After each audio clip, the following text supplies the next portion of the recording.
Salam dalam kasih Tuhan Yesus Kristus untuk kita semua, saudara-saudara yang dikasihi dan diberkati oleh Tuhan. Di saat ini kita akan belajar lagi dari kebenaran firman Tuhan. Kita akan membaca dan merenungkan firman Tuhan yang akan menjadi pedoman perjalanan kehidupan kita. Namun sebelum kita membaca dan merenungkan firman Tuhan, mari kita berdoa. Allah Bapa yang kami agungkan dan kami muliakan, kami bersyukur, kami berterima kasih untuk setiap kesempatan yang Engkau anugerahkan dalam kehidupan kami.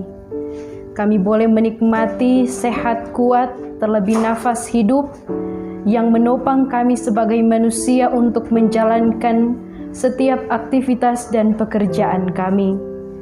Di saat ini pun Tuhan, kami berkesempatan untuk belajar dari kebenaran firman-Mu, merenungkan segala kehendak Tuhan yang Engkau firmankan dalam Alkitab. Maka di saat ini, berkenan hikmat pengertian yang daripadamu ada bagi kami sebagai jemaat Tuhan, sehingga ketika kami membaca dan merenungkan firman ini, kami mampu untuk mengerti, kami mampu untuk memahaminya. Terlebih Roh Kudus Tuhan bekerja bagi kami untuk kami tahu apa yang menjadi maksud Tuhan untuk kami kerjakan dalam perjalanan kehidupan ini. Jika Engkau dapati dalam hidup kami melakukan banyak pelanggaran dan dosa, maka kami mohon kasihani dan ampuni kami Tuhan, dan layakkan kami di saat ini untuk disebut sebagai anak-anak Allah yang mau belajar dari kebenaran firman-Mu. Di dalam nama Tuhan Yesus, firman kehidupan, kami siap sambut berkat firman-Mu sambil mengucap syukur. Amin. Pembacaan Alkitab kita di saat ini terambil dalam kitab Titus pasal 2 ayat 1 hingga ayat yang ke-10. Kitab Titus pasal 2 ayat 1 hingga ayat yang ke-10 dengan judul Kewajiban Orang Tua, Pemuda dan Hamba. Tetapi engkau beritakanlah apa yang sesuai dengan ajaran yang sehat. Laki-laki yang tua hendaklah hidup sederhana, terhormat, bijaksana, sehat dalam iman, dalam kasih, dan dalam ketekunan. Demikian juga perempuan-perempuan yang tua, hendaklah mereka hidup sebagai orang-orang beribadah. Jangan memfitnah, jangan menjadi hamba anggur, tetapi cakap mengerjakan hal-hal yang baik.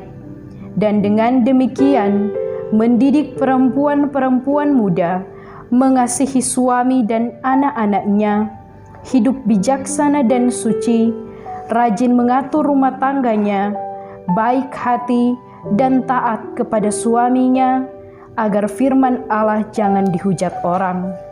Demikian juga orang-orang muda, nasihatilah mereka supaya mereka menguasai diri dalam segala hal, dan jadikanlah dirimu sendiri suatu teladan dalam berbuat baik. Hendaklah engkau jujur dan bersungguh-sungguh dalam pengajaranmu, sehat dan tidak bercela dalam pemberitaanmu, sehingga lawan menjadi malu, karena tidak ada hal-hal buruk yang dapat mereka sebarkan tentang kita. Hamba-hamba hendaklah taat kepada tuannya dalam segala hal dan berkenan kepada mereka. Jangan membantah, jangan curang, tetapi hendaklah selalu tulus dan setia, supaya dengan demikian mereka dalam segala hal memuliakan ajaran Allah Juru Selamat kita. Demikian pembacaan firman Tuhan.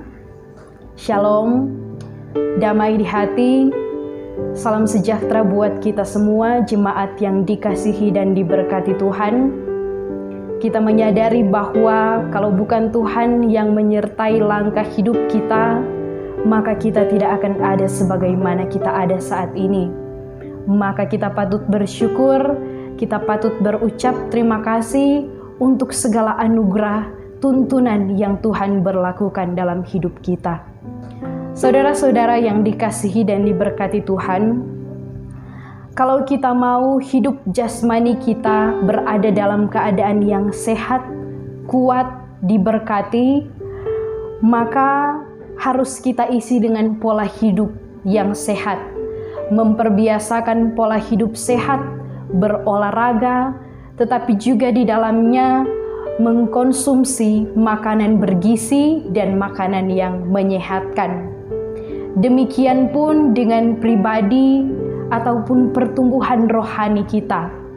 Kalau kita mau kita dewasa dalam iman, kita mau tahu membedakan mana yang baik dan tidak baik, mana yang layak untuk kita lakukan dan tidak pantas untuk kita lakukan, maka kita harus pupuk kehidupan kita dengan kebenaran firman Tuhan. Sebab dalam Matius 4 ayat 4 berkata, manusia hidup bukan dari roti saja, tetapi dari firman yang keluar dari mulut Allah. Maka dalam keyakinan sebagai umat beriman, kita percaya semua firman yang boleh kita dengar dan kita renungkan, bahkan pun di saat ini dalam kitab Titus, juga merupakan kehendak dan kebenaran yang keluar dari mulut Allah yang Ia mandatkan kepada rasul-rasul, kepada nabi-nabi, kepada para hamba Tuhan, dan diteruskan kepada kita sebagai jemaat Tuhan. Dan firman ini dijadikan sebagai pedoman hidup, sebagai pegangan hidup kita umat percaya. Saudara-saudara, di tengah kemajuan zaman untuk memenuhi segala kebutuhan, memenuhi segala keinginan kita, baik secara pribadi maupun berkeluarga, banyak hal berharga yang mulai terkikis dalam kehidupan ini. Mulai dari waktu bersama keluarga, keharmonisan, kedekatan orang tua dan anak-anak, kesetiaan antara suami, istri, dan sebagainya. Semua itu diuji dengan adanya perjuangan hidup kita untuk kesejahteraan hidup. Sehingga firman Tuhan mengingatkan kita untuk kita sadar akan tanggung jawab kita masing-masing, entah kita sebagai orang tua, sebagai orang muda, tetapi juga sebagai hamba yang harus hidup memberi ajaran, memberi didikan yang sehat, yang berguna, yang baik bagi keluarga dan bagi jemaat. Kitab Titus pasal 2 ini berisikan surat Paulus yang ia tuliskan dan ia tujukan kepada Titus, tetapi juga ia tujukan kepada jemaat yang ada di pulau Kreta. Paulus mengingatkan Titus agar ia menyadarkan jemaat Kristen di pulau Kreta untuk hidup sadar melakukan tugas tanggung jawab mereka sesuai kehendak Tuhan. Karena ternyata pada waktu itu, di masa pelayanan Titus, jemaat atau orang-orang di pulau Kreta mulai termakan dengan ajaran-ajaran sesat yang berakibat mengacau balaukan keadaan jemaat, dan dimulai dari mereka menyepelekan setiap tugas tanggung jawab di tengah kehidupan keluarga, sehingga mereka menggantinya dengan perbuatan-perbuatan yang tidak berkenan di hadapan Tuhan, termasuk pada waktu itu banyak di antara jemaat Kreta, jemaat Kristen di sana yang menjadi pembohong dan menjadi penipu. Sehingga Paulus menuliskan banyaknya nasihat atau kiat-kiat hidup agar kita hidup berkenan di hadapan Tuhan. Sehingga firman ini juga menjadi relevansi dalam kehidupan kita di dunia zaman sekarang, bahwa yang pertama, orang yang tua atau orang yang sudah lanjut usia harus menjadi teladan dalam kehidupannya. Artinya laki-laki yang dewasa, mereka harus menjadi pemimpin, menjadi imam di tengah-tengah keluarga, membawa seisi keluarga untuk hidup takut akan Tuhan dan rajin beribadah.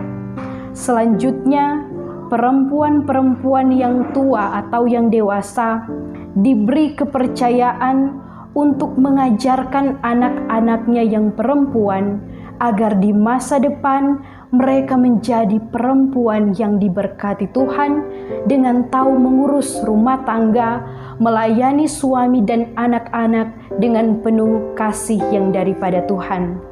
Dan yang terakhir adalah tugas tanggung jawab seorang hamba. Di balik nasihat yang Paulus berikan kepada jemaat di Kreta, Paulus juga mengingatkan rekan pelayanannya yaitu Titus untuk ia mampu melakukan dan mengerjakan apa yang ia sampaikan dalam khotbahnya, dalam firman-Nya. Artinya apa yang ia perkatakan harus sesuai dengan tindakannya.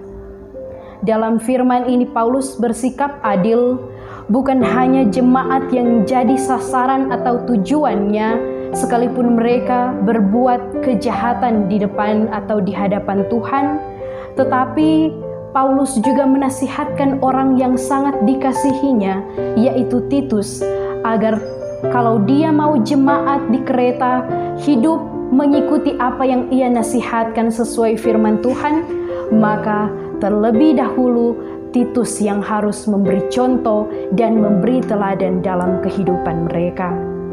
Nah, saudara-saudara yang dikasihi Tuhan, demikian pun dalam kehidupan kita. Ada saat di mana kita merasa masa bodoh dengan tugas kita sebagai pendidik, pengajar, pembina yang tanpa sadar Tuhan amanatkan kepada kita. Kita perlu mengajarkan yang baik bagi anak-anak kita, bagi seisi keluarga kita, sebab mereka adalah generasi penerus gereja dan bangsa ini. Mereka bertumbuh dalam pengenalan akan Kristus dan hidup menahan diri dari kejahatan kalau bukan kita yang menasihati dan menegur mereka. Sebagaimana anak-anak yang mencontohi sikap dan perilaku orang tuanya, maka demikian pun dengan kita sebagai orang tua. Mari kita tontonkan sikap hidup yang baik bagi anak-anak kita, menjadi orang yang baik hati, rajin beribadah, rendah hati, hidup terhormat, tetapi juga tahu menghormati dan menghargai orang lain. Kita jadi teladan dalam pikiran, perkataan, dan tindakan kita. Pasti kita mau setiap anggota keluarga kita berada dalam keadaan sehat, kuat, sukses, berjaya, dan bahagia. Maka kita percaya keluarga yang diberkati adalah keluarga yang mau tunduk pada otoritas Tuhan dan mengerjakan segala yang Tuhan mau. Mari bawa kehidupan keluarga kita agar semakin diberkati Tuhan dengan cara melakukan apa yang sesuai dengan firman Tuhan. Firman Tuhan bukan sekedar kata-kata yang disusun dengan indah dan berbunga-bunga, tapi firman Tuhan adalah kekuatan besar yang dapat mengubah hidup kita sebagai orang percaya menjadi kehidupan yang luar biasa apabila kita tekun dan mengerjakan firman dengan kerendahan hati. Hiduplah menjadi berkat, hiduplah menjadi teladan dalam keluarga kita pun dalam lingkup kehidupan berjemaat dan bermasyarakat. Tuhan Yesus memberkati segala apa yang kita kerjakan. Amin. Demikian pembacaan dan perenungan firman Tuhan, dan saat ini mari kita berdoa. Terpuji Engkau Allah Bapa yang Maha Kasih, kami bersyukur karena atas tuntunan-Mu bagi kami. Di saat ini kami boleh menyelesaikan apa yang menjadi pengajaran, apa yang menjadi didikan dan pembinaan Tuhan bagi kami melalui pembacaan dan perenungan firman Tuhan. Kami percaya Tuhan, apa yang boleh kami renungkan bersama di saat ini akan menjadi berkat, akan menjadi motivasi dalam kehidupan kami, yang selalu mengingatkan dan mengajarkan kami sebagai umat percaya agar hidup menyadari akan apa yang menjadi tanggung jawab kami. Kami percaya di tengah kelemahan dan keterbatasan kami sebagai manusia, Tuhan yang akan terus memampukan, memperlengkapi kami, dan Roh Kudus Tuhan bekerja untuk kami melakukan apa yang baik, yang berkenan di mata Tuhan. Kami percaya ketika kami mampu melatih diri untuk menahan segala hal-hal yang tidak berkenan di hadapan Tuhan dan memberikan contoh dan teladan yang baik buat keluarga kami, maka kami percaya keluarga kami akan hidup diberkati dan ajar pula kami untuk terus hidup menjadi berkat bagi banyak orang. Maka terpuji Engkau Bapa di sorga, sambil Engkau ajar kami selalu untuk rajin dan tekun belajar dari kebenaran firman-Mu, sehingga firman ini yang akan membentuk perjalanan kehidupan kami untuk menjadi orang-orang yang berkenan dan menyenangkan hati Tuhan. Biarlah firman ini boleh jadi berkat bagi kami semua, maka hanya di dalam nama Tuhan Yesus, firman kehidupan yang memberkati kehidupan kami, seluruh perjalanan kehidupan kami hanya mau serahkan ke dalam tangan pengasihan Tuhan yang penuh cinta kasih dan sayang. Di dalam nama Tuhan Yesus, biarlah firman ini boleh terpatri dalam hati dan pikiran kami dan menjadi bekal dalam perjalanan kehidupan ini. Ini kami yang berdoa, ini kami yang bersyukur dalam nama Tuhan Yesus Kristus, Juru Selamat kehidupan kami. Kami berdoa sambil mengucap syukur. Haleluya. Amin. Demikianlah perenungan kita di saat ini sudah selesai. Maka biarlah firman Tuhan ini dapat menjadi bekal, menjadi motivasi dalam kehidupan kita, dan firman yang akan menguatkan langkah hidup kita untuk menjadi orang-orang yang berkenan di hadapan Tuhan, disenangi banyak orang, terlebih disenangi oleh Tuhan. Terima kasih, Tuhan Yesus memberkati kita semua. Shalom, damai di hati.